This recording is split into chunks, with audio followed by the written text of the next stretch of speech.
This is Michael. He's 35. He likes watching Match of the Day. He loves spaghetti bolognese and he's worried about going bald. He's a normal bloke. Oh, and he's about to be let out of prison.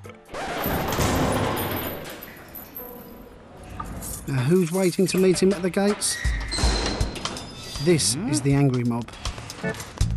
They definitely don't like the idea that Michael is being let out of prison. And as we will see, they don't like much at all. Like most prisoners, Michael leaves with very little money and even fewer opportunities. In some cases, prisoners may receive a small discharge grant, but in reality, it's not enough to live on. Michael's first benefit claim could take a month to process, and it will take a few weeks for any housing help to be sorted out. So what cash he does have in his pockets needs to go a long way. So what is Michael supposed to do? Well, that would be a nice, easy solution. After all, Michael isn't lazy. In fact, he'd love to have a job, but without an address and the fact he's just come out of prison makes this almost impossible. So what else should he do?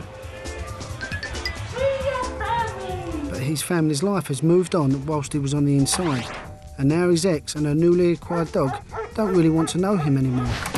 Stay with your mate. Michael's friends would love to see him, but they were part of his problems in the first place. So with no money and no real support, he'll quickly return to his old ways. This is the cycle of offending, and according to government figures, over 55% of all prisoners end up re-offending.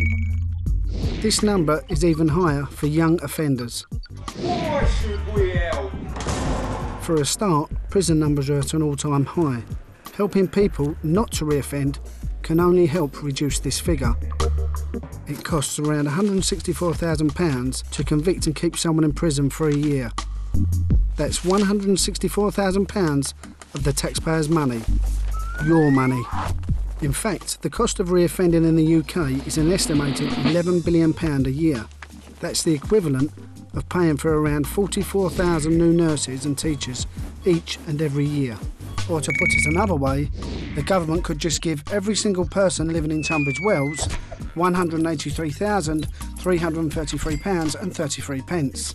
We have to help break this cycle of offending, so let's go back to where we started, outside the prison gates. Meet Jimmy. Jimmy is a peer advisor with the St Giles Trust Straight to Work project. St Giles have been giving Michael advice and guidance for the last 6 months, and now that he has been released, Jimmy is on hand to help him with his housing, his benefits, and more importantly to help him find a job and keep it.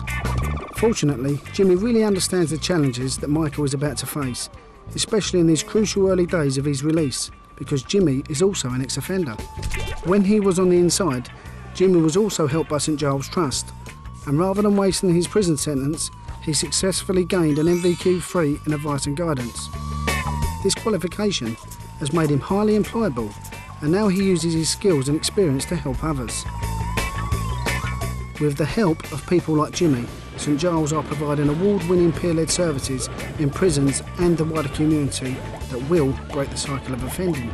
Many of the people that St Giles Trust have helped are employed in areas helping others in society, while some have gone on to work for a number of the largest employers in the UK.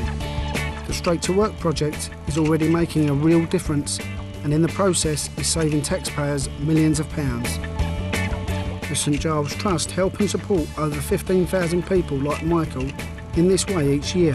They also run other community projects that are designed to give disadvantaged people control of their own lives.